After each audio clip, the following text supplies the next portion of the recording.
आज हो सकता है मोदी कैबिनेट का विस्तार। सूत्रों के हवाले से खबर, नई कैबिनेट में होंगे रिकॉर्ड एससी, एसटी, ओबीसी नेता। ज्यादा महिलाओं को मिल सकता है मौका। कांग्रेस में कलह के बीच सोनिया गांधी से मिले कैप्टन अमरिंदर सिंह। करीब 80 मिनट तक हुई बैठक। मुलाकात के बाद बोले सीएम, कहा हाईकमान का हर फैसला मुझे मंजूर। हरियाणा कांग्रेस में घमासान बरकरार। मंगलवार को कांग्रेस महासचिव केसी वेणुगोपाल से फिर मिले हुड्डा समर्थक विधायक। रिटायर्ड अफसरों पर मेहरबान हुई हरियाणा सरकार। रिटायरमेंट के बाद नियुक्ति पर मिलेगी 20 लाख तक की लग्जरी कार। कार नहीं लेने पर मिलेगा ट्रैवल अलाउंस। अनलॉक में मनमानी पर चेतावनी। हिल स्टेशन और बाजारों में भीड़ ने बढ़ाई केंद्र की चिंता। 6 तस्वीरें दिखाकर कहा, नहीं माने नियम तो लग सकती है पाबंदियां।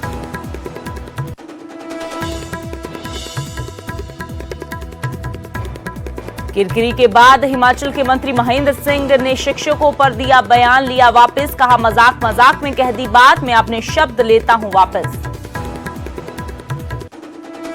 और फरीदाबाद के खोरी गांव में आज नहीं हटाया जाएगा अतिक्रमण। प्रशासन ने आज होने वाली कार्रवाई टाली। सुप्रीम कोर्ट ने दिए हैं अतिक्रमण हटाने के निर्देश।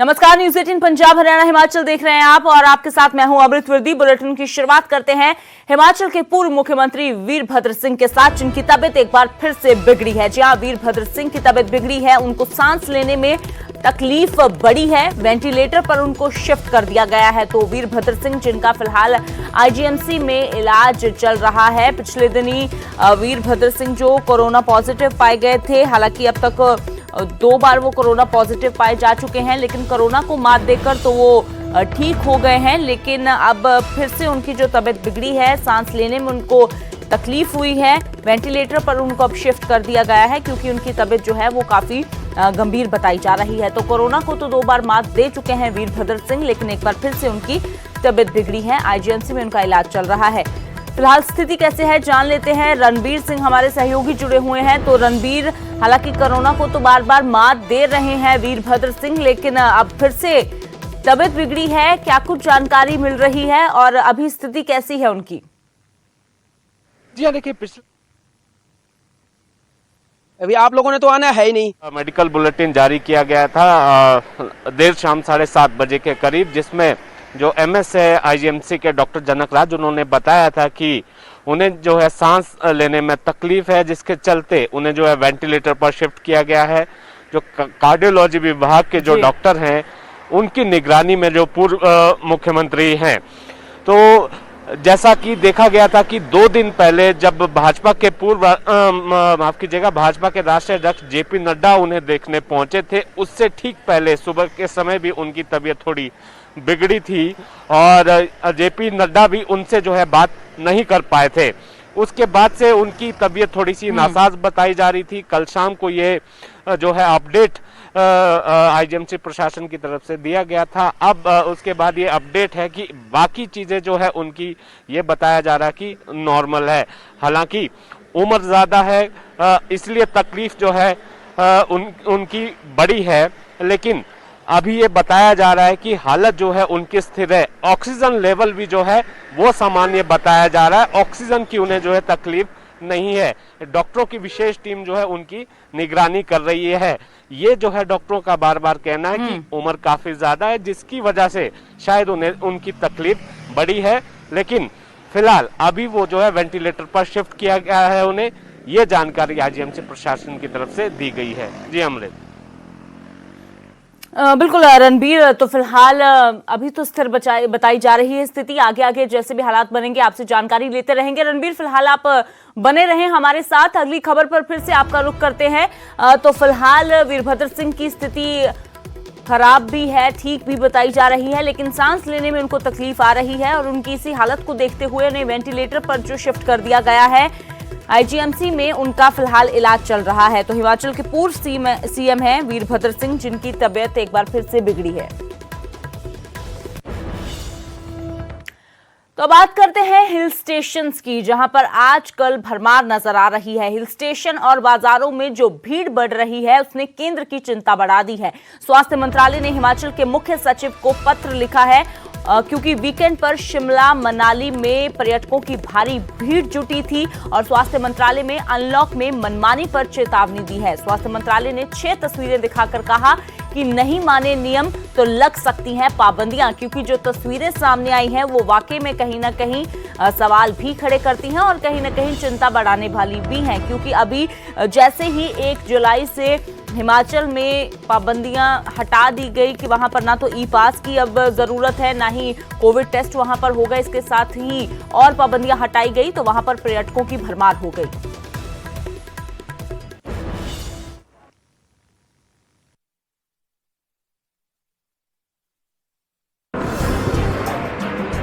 हिमाचल प्रदेश में कोरोना नियमों से छूट मिलने के बाद पर्यटकों के आने का ऐसा सिलसिला शुरू हुआ कि अब ये भीड़ बड़े खतरे का अंदेशा बनती जा रही है।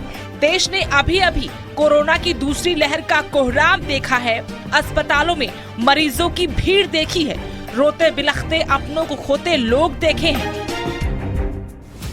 मौत का तांडव देखा है।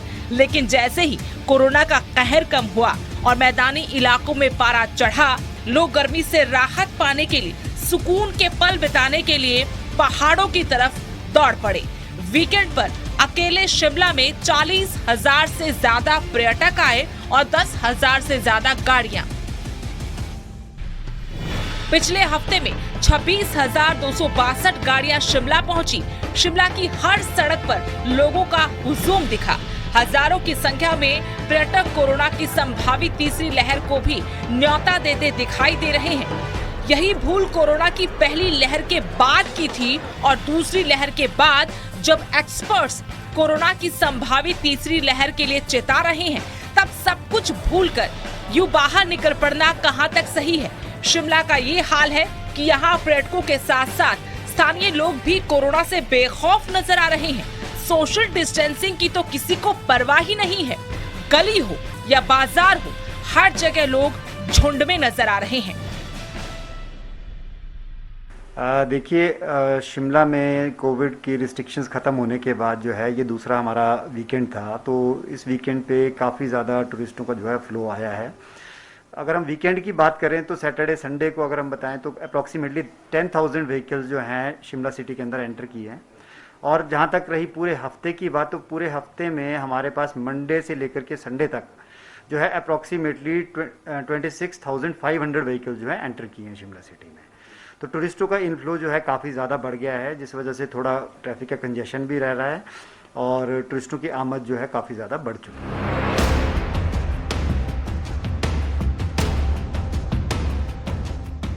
शिमला में लोगों की भीड़ देखकर लगता नहीं कि हमने कोरोना की दूसरी लहर से कोई सबक लिया है। इस देश ने मौत का जो मातम महसूस किया उसे लोग मानो भूल गए।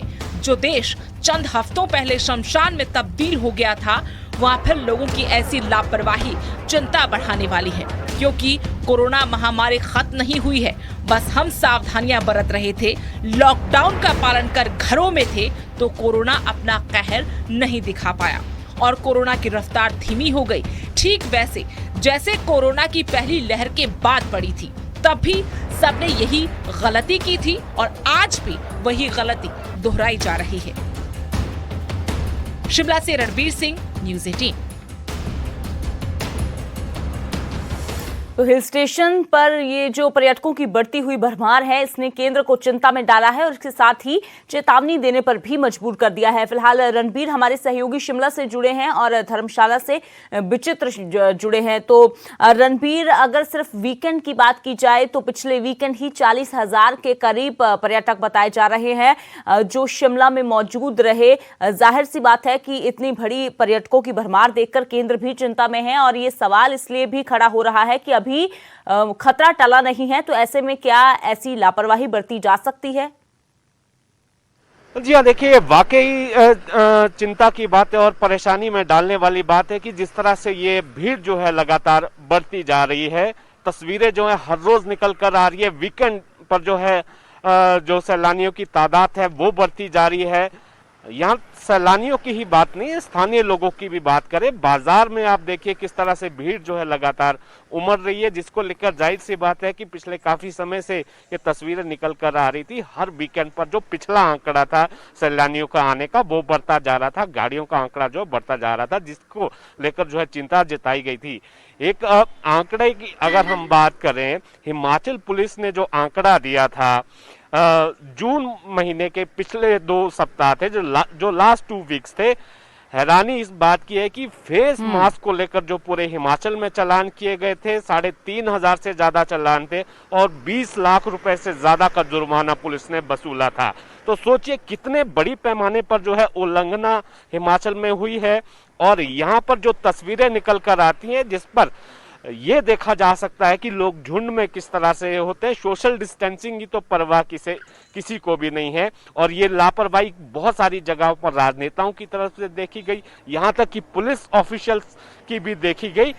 और इसको देखते हुए जाहिर सी बात है कि जिस तरह से ढिलाई बरती गई और ये जो है लोग जो है मानना भूल गए, जो दूसरी लहर में जिस तरह की हालत हुई थी उससे जो हमने सबक नहीं लिया, तो उसका ये परिणाम है कि किस तरह से भीड़ बढ़ी है और अब केंद्र को हस्तक्षेप करना पड़ा। राज्य सरकार की तरफ से केवल अपील की जा रही है मुख्यमंत्री की तरफ से, लेकिन कड़ाई से जो नियमों की पालना है वो होती नहीं दिख रही है। जी अमृत। बिल्कुल रणबीर, तो नियमों की पालना तो कहीं पर भी होती नजर नहीं आ रही। सिर्फ शिमला की बात नहीं है, अगर बात मनाली की जाए या फिर धर्मशाला की बात की जाए, तमाम हिल स्टेशन पर ऐसा ही कुछ नजारा देखने को मिला। तो विचित्र धर्मशाला में भी हमने देखा कि लगातार जो पर्यटक आ रहे हैं, क्योंकि पाबंदियां अब हटी हैं और क्योंकि जाहिर सी बात है गर्मी का भी कहर है, तो ऐसे में इतने समय से जो लोग बंद थे उनको एक मौका मिला है। लेकिन अब ये बढ़ती हुई भीड़ चिंता बढ़ा रही है। क्या कुछ जानकारी है और क्या लगता है कि अगर ऐसे ही पर्यटक आते रहे तो पाबंदियां फिर से लग सकती हैं? डेफिनेटली अमृता, आपने बिल्कुल सही कहा। और हाँ, आज तो इनफैक्ट कयास लगाए जा रहे हैं कि हो सकता है कि जो कैबिनेट मीटिंग होने वाली है उसमें कुछ गवर्नमेंट जो है वो फैसला ले कि क्या पाबंदियां हिमाचल प्रदेश में लगाई जाएं, रिस्ट्रिक्शन उसी तरह से रखी जाएं, उसी तरह से फॉर्मेलिटीज रखी जाएं जिस तरह से पहले हुआ करती थी कि वैक्सीन की 2 डबल डोज अगर किसी ने ली है तो वही जो है वो हिमाचल प्रदेश में आ सकते हैं या नहीं आ सकते हैं, या फिर बॉर्डर्स एरिया पर जो रिस्ट्रिक्शंस रखी गई थी कि आप लोगों को कैसे आना है कैसे नहीं आना है, वो तमाम सारी चीजों को देखा जाए। आज ये फैसला हो सकता है कि गवर्नमेंट ले, इसलिए क्योंकि भारत सरकार की ओर से ये कल ही हस्तक्षेप करते हुए जो है वो एक लेटर जो है वो यहाँ के मुख्य सचिव को भेजा गया है, यानी हिमाचल प्रदेश सरकार के मुख्य सचिव जो हैं उनको भेजा गया है। तो आज कुछ सोचा जा सकता है। लेकिन दूसरी अगर हम बात करें, जैसा कि हमारे सहयोगी रणवीर ने भी कहा कि शिमला में किस तरह से भीड़ है, मैं आपको बता दूं अमृत की हिमाचल प्रदेश में मनाली के बाद सबसे बड़ी जो टूरिस्ट हब है वो धर्मशाला है। यहाँ पर अंतर्राष्ट्रीय क्रिकेट स्टेडियम है, यहाँ पर भागसू वाटरफॉल सबसे मशहूर है दुनिया भर में, ग्लोबल सिटी मैक्लोडगंज है, यहाँ पर बौद्ध धर्मगुरु दलाई लामा रहते हैं। यहाँ पर देखा गया कि सियासी राजधानी है।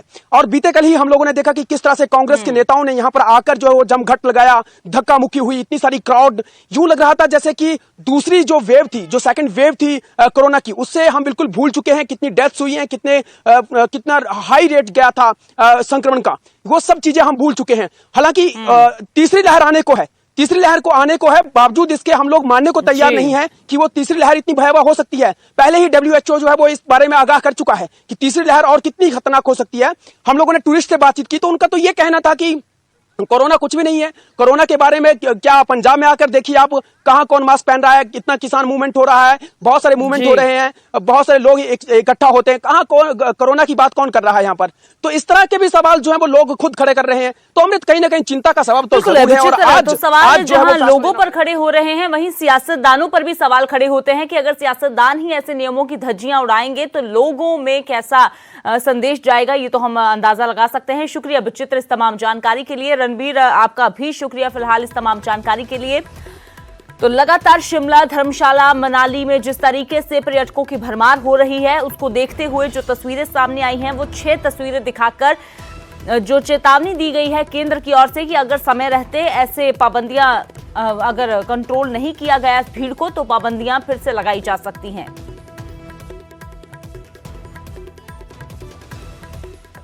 तो सिर्फ पर्यटक मैदानों में पहुंच ही नहीं रहे, लेकिन वहां पर जाकर हल्ला भी करते नजर आ रहे हैं। शिमला के रिज मैदान पर पुलिस से एक बार फिर से पर्यटक उलझते हुए नजर आए हैं। मास्क ना पहनने पर यहां पर चालान काटे जा रहे हैं, लेकिन चालान काटने पर पुलिस से धक्का मुक्की की गई। रिज मैदान पर काफी देर तक हंगामा हुआ है, तो पर्यटक पहले से ही जो बड़ी गिनती में आ रहे हैं, वहां पर पुलिस ये सुनिश्चित करने में लगी है कि कोई भी पर्यटक बिना मास्क के घूमता नजर ना आए, और जो बिना मास्क के घूम रहे हैं उनके चालान काटे जा रहे हैं। लेकिन इसी को लेकर शिमला के रिज मैदान पर पुलिस से पर्यटक जो उलझते हुए नजर आए, मास्क ना पहनने को लेकर जो चालान काटे जा रहे थे, उसको लेकर पुलिस के साथ बहस करते हुए नजर आए पर्यटक। काफी देर तक ये हंगामा होता रहा।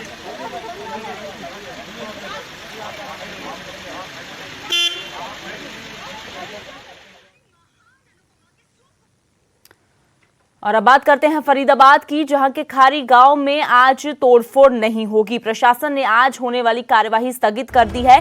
अतिक्रमण हटाने की कार्रवाई स्थगित की गई है। दरअसल सुप्रीम कोर्ट ने अतिक्रमण हटाने के निर्देश दिए हैं, और इसी को लेकर जो आज तोड़फोड़ की जानी थी, वो फिलहाल जो आज नहीं की जाएगी। तो खोरी गांव फरीदाबाद का, जहां पर आज तोड़फोड़ नहीं होगी, प्रशासन ने आज होने वाली कार्रवाई स्थगित की है। अतिक्रमण हटाने की कार्रवाई स्थगित की है। हालांकि सुप्रीम कोर्ट ने तो अतिक्रमण हटाने के निर्देश दिए हैं, लेकिन कार्रवाई स्थगित की गई है। अनिल राठी हमारे सहयोगी ज्यादा जानकारी के लिए जुड़े हैं। तो अनिल, लगातार ये मामला फरीदाबाद का चर्चा में है, लेकिन आज की कार्रवाई स्थगित की गई है, क्या कुछ जानकारी है?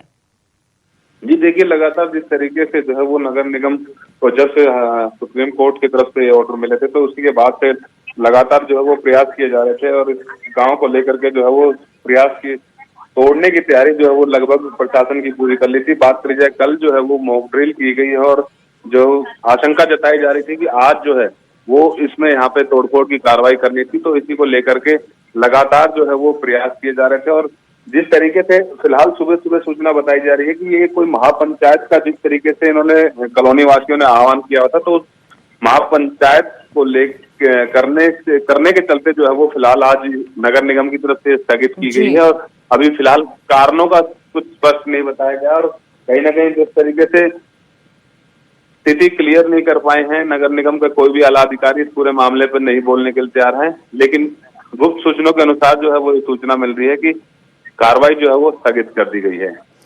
जी अनिल, शुक्रिया फिलहाल इस तमाम जानकारी के लिए। तो अभी कारण जो स्पष्ट नहीं किए गए हैं कि जो अतिक्रमण हटाने के निर्देश सुप्रीम कोर्ट से दिए गए थे, वो कार्रवाई स्थगित क्यों की गई है। लेकिन आज फिलहाल फरीदाबाद के खोरी गांव में कोई भी तोड़फोड़ नहीं होगी, क्योंकि प्रशासन की ओर से जो कार्यवाही है आज होने वाली, उसको स्थगित कर दिया गया है। अतिक्रमण हटाने की ये कार्रवाई थी प्रशासन की ओर से जो आज की जानी थी, लेकिन उसको स्थगित कर दिया गया है। कारण अभी तक फिलहाल स्पष्ट नहीं हो पाए हैं।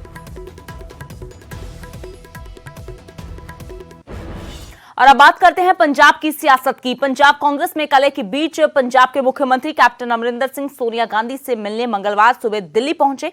मुलाकात से पहले कैप्टन कपूरथला हाउस में अपने समर्थकों से मिले, और शाम के वक्त सोनिया गांधी से मिलने 10 जनपद पहुंचे। करीब 80 मिनट तक दोनों के बीच बातचीत हुई। ये रिपोर्ट देखिए।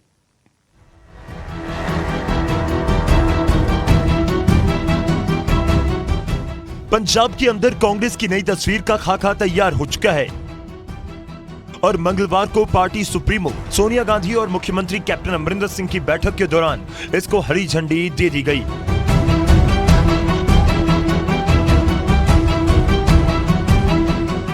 करीब 2 घंटे की मुलाकात के बाद बाहर आए मुख्यमंत्री की बातों से तो कम से कम यही लगता है, क्योंकि कैप्टन कुछ ना कहते हुए भी काफी कुछ कह गए। सारी आज मुलाकात हुई है, और बाहर जाकर दिल्ली आने का प्रेसिडेंट अपने प्रेसिडेंट ही बने, और उन्होंने जो आदेश ने अभी पंजाब के कैरी आउट कर रहे हैं। डेवलपमेंट के काम बड़े से वो सारे डिस्कस हुए हैं, पॉलिटिकल इशूज भी डिस्कस हुए हैं। जो फैसला विल बी अनाउंस्ड बाय हर, वो फैसला बिल्कुल असीज से रहेगा। खबर पुख्ता है कि कांग्रेस कभी भी पंजाब में नया अध्यक्ष तैनात कर सकती है, और चुनाव से पहले कैबिनेट में भी फेरबदल तय है, जिसका बस ऐलान होना बाकी है।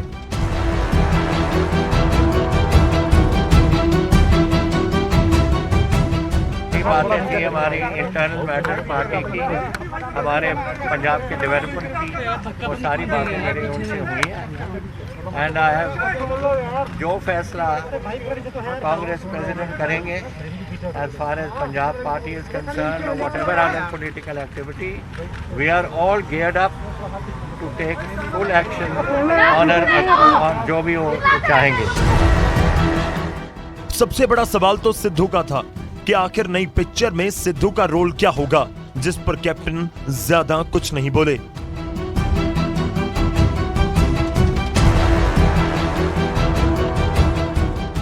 अब तक की अटकलें बताती हैं कि आलाकमान नवजोत सिंह सिद्धू को बतौर प्रदेश अध्यक्ष देखना चाहते हैं, लेकिन कैप्टन तैयार नहीं। लेकिन मंगलवार की बैठक के बाद कैप्टन की बातों का सार निकालें तो लगता है कि आलाकमान के फॉर्मूले पर उन्होंने भी हामी भर दी है। दिल्ली से पंकज कपाही, न्यूज़ 18 पंजाब। तो पंजाब कांग्रेस में कलह खत्म होने का नाम नहीं ले रही, तो वहीं हरियाणा कांग्रेस की कलह भी बरकरार है। हरियाणा कांग्रेस की कलह अब तक क्लाइमैक्स तक नहीं पहुंच पाई है। मंगलवार को भी हुड्डा समर्थक विधायकों ने कांग्रेस राष्ट्रीय महासचिव केसी वेणुगोपाल से मुलाकात की और अपनी बात रखी।